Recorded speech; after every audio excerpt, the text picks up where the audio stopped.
I don't know about you, but when I first started riding a bike, I fell all the time. And funny enough, that's what happens to most of us whenever we try to start something new. And that holds true for real estate investing. So in today's video, we're going to be talking about the 3 reasons why most real estate investors fail.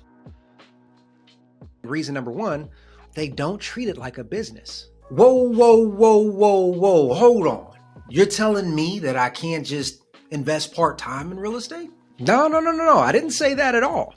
I just said that they often don't treat it like a real business. So here's what I mean by that. When you look at a functioning business, typically they're going to have different departments to handle different tasks. So think, for example, marketing. That's going to handle all of your branding. Then you're going to have an operations side of the house that handles all the transactions and keeps money coming in.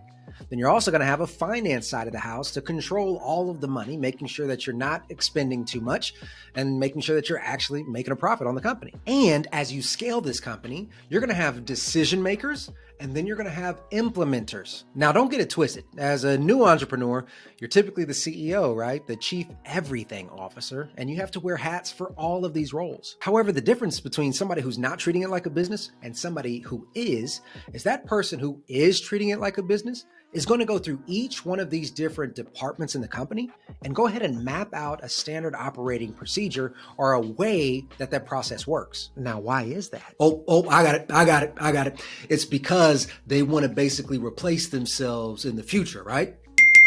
That's exactly right. When we treat it like a business, we know that we are not going to be operating every position in the future.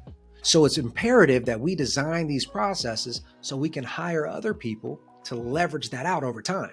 Now, through leverage, we can acquire more rental properties by leveraging property managers to manage those properties. Or we can leverage some of the conversations direct to seller with a virtual assistant. And my absolute most favorite is we can buy more properties through leveraging other people's money. Which leads us to reason number 2 that most investors fail, which is over leveraging.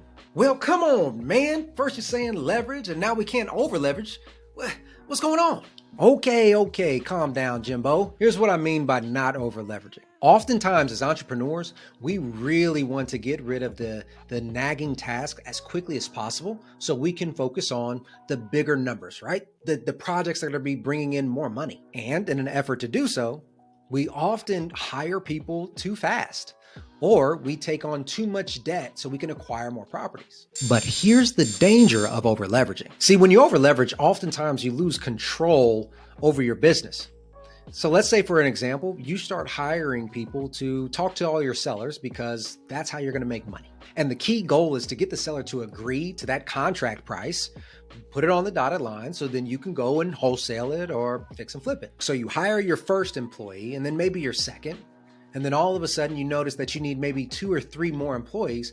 So you try to promote one of those employees to be the manager or the lead trainer on the other 3. Well, as soon as you let go of the reins and you allow that person to really have managerial control, you're entrusting them to make sure that the new hires are being trained properly and that they're acting within the company culture, which is a great thing, by the way. But, sometimes it takes some seasoning, right? That employee has to be with the company for a certain amount of time and has to prove to you that they actually abide by that company culture and they understand how you like to operate. So by over leveraging too quickly, you can lose critical control over your staff. Not to mention financing. If you over leverage on financing, well, now you're just in a bad spot. Just imagine for a minute, you get this great fix and flip deal, and you know that you need to pour all the money that you have into this deal, but in the end, it should make you a nice profit. So you take out all of your cash, you max out all of your credit cards, and you get a loan against your personal home to really make this deal happen. Then all of a sudden, when you go to sell the property, it's not even worth what you thought it would be. And you're now actually in the hole by $50,000. Now what? Now, yes, this is a little bit of an over embellishment, but this type of thing does happen. So you have to be prepared financially, and making sure that you're not being over leveraged is one of those key components. Which brings us to reason number 3 why most investors fail, which is the fact that they don't continue to educate themselves. One of my favorite quotes ever comes from Warren Buffett, where he says, "Hey, it's good to learn from your mistakes.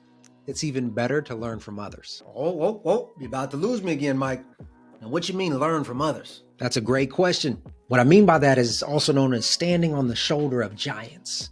Basically, let's learn from the people who have done it before us. So then the question is, well, how can we do that? Well, one good place to start is through books. There are thousands of years of experiences recorded in these books that help us learn from other people's discoveries and other people's mistakes. Now, I don't know about you, but if I can save $10,000 by asking a series of questions that somebody else learned would cost them a lot of money if they didn't ask, well, I want to know those questions. And that information is stored in several books. Matter of fact, if you're looking for what books to start with, I also made a video about 5 must-reads in order to kick off your real estate career. So go ahead and check those out in the description below. And don't worry, if you're not a book person, that's perfectly fine because they have audiobooks now or podcasts as well. And of course, if you're a visual learner, then right here on YouTube is the place to be. And speaking of YouTube videos, if you guys are enjoying this content and finding some value in it and you want to continue to support Mike, please hit the like. And thank you for that as well. Now let's get back to the tips. By constantly educating yourself, what you're doing is you're decreasing that learning curve and you're able to now start to adapt and be flexible a lot quicker than you previously were before. So always remember, no matter how far you are along in the journey, there is always something new to learn. And so maybe it takes reading a new book. Maybe if you really want to elevate, it takes hiring a coach or getting a mentor. But either way it goes, there's still lessons to be learned. So don't sit back and think you know it all. Because FYI, if you ever do think you know it all, that's how you end up losing a lot of money. Believe me, unfortunately, I know. I hope you guys found value in this content and you enjoyed the video. And if there's anything else you'd like to be discussed on this channel, please let me know in the comments below. As always, thanks for watching, and we'll see you in the next video.